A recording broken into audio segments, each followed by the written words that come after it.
Zee Marathi वाहिनीवरील तुला शिकवीन चांगलाच धडा ही मालिका प्रेक्षकांच्या चांगलीच पसंतीस पडत आहे। मालिकेतील अक्षरा अधिपतीच्या जोडीला प्रेक्षकांनी आपलंसं करून घेतलं।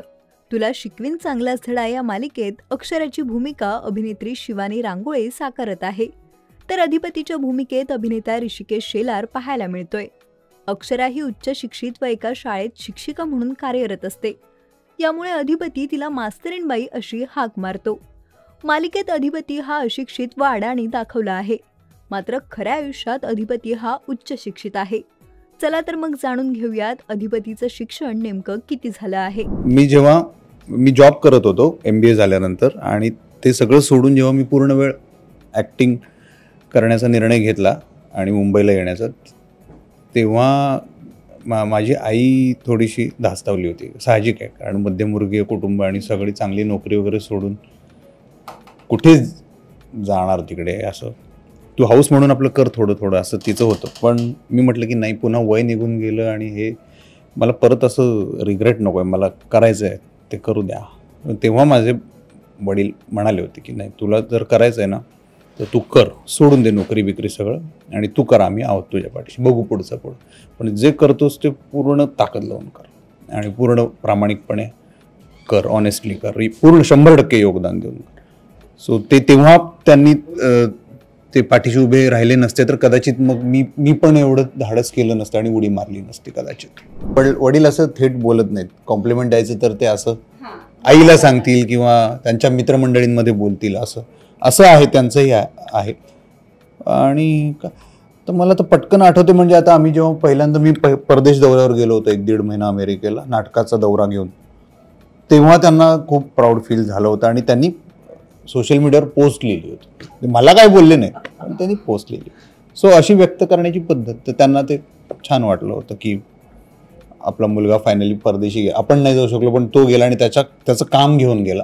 आणि मी सतत हे म्हणत राहायचो लहानपणापासून की पहिल्यांदा मी परदेशी जाईन की माझ्या ॲक्टिंगसाठी जाईन, काम घेऊन जाईन, आणि तसंच झालं आयुष्यात। आणि सो ते जेव्हा घडलं तेव्हा त्यांना खूप आनंद वाटला। आणि असे अनेक प्रसंग असतील, मला हा आत्ता ठळकपणे आठवतो। माझे आई थ्रू वडिलांपर्यंत गोष्टी पोचवणं, अशा पद्धतीचं रिलेशन होतं।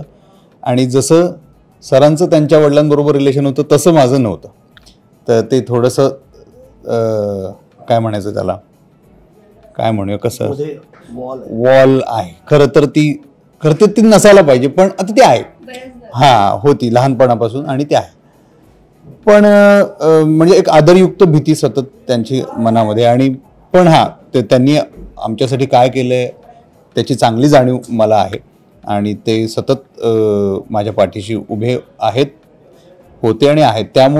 त्यामुळेच मी आज जे काही करू शकलो ते करू शकलो। मुळात त्याचे वडील खूप व्यासंगी आहेत, म्हणजे हो, करेक्ट। त्यांचा व्यासंग दांडगा आहे, ते आकाश दर्शनाचा वगैरे त्यांना छंद आहे। गेली अनेक वर्ष ते खगोलशास्त्राचा अभ्यास करतात, पर्यावरणाचा, झाडांचा, फुलपाखरांचा, पक्ष्यांचा अभ्यास करतात, ट्रेकिंगला जातात, शाळेतल्या मुलांना घेऊन जातात, कॉलनीतल्या मुलांना घेऊन जातात।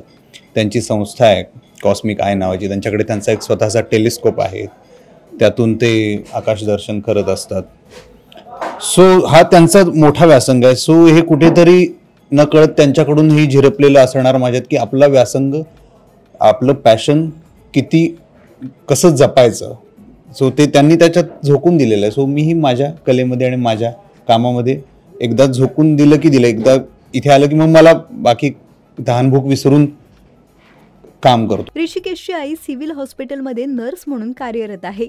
ऋषिकेशला अभ्यासात फारशी गोडी नव्हती, मात्र त्याने आई वडिलांच्या सांगण्यावरून त्याचे MBA पर्यंतचं शिक्षण पूर्ण केलं। दरम्यान मालिकेत अधिपतीने शिक्षण घेतलं नसल्याचं दाखवलं असलं तरी खऱ्या आयुष्यात तो उच्च शिक्षित असल्याचं फार कमी जणांना माहीत आहे। दरम्यान अभिनयाच्या वेडापायी ऋषिकेशने उच्च शिक्षण व चांगली नोकरी सोडून अभिनयाची वाट निवडली। त्याने अनेक मालिकांमधून काम करत प्रेक्षकांचं मनोरंजन केलं। सुंदर मनामध्ये भरली या मालिकेतील दौलत या भूमिकेमुळे तो प्रसिद्धीस होतात आला। त्यानंतर तो आता झी मराठी वाहिनीवरील तुला शिकवीन चांगलाच धडा या मालिकेतून प्रेक्षकांचं मनोरंजन करत आहे। या मालिकेतील त्याची अक्षराबरोबरची केमिस्ट्री सध्या चाहत्यांना विशेष आवडतीये। तुम्हाला अधिपती अक्षरा ही जोडी आवडते का, हे आम्हाला कमेंट करून नक्की सांगा। मराठी चित्रपटसृष्टीतील लेटेस्ट अपडेट्स आणि गॉसिपसाठी आमच्या चॅनेलला सबस्क्राईब करा आणि बेल आयकॉन दाबायला विसरू नका।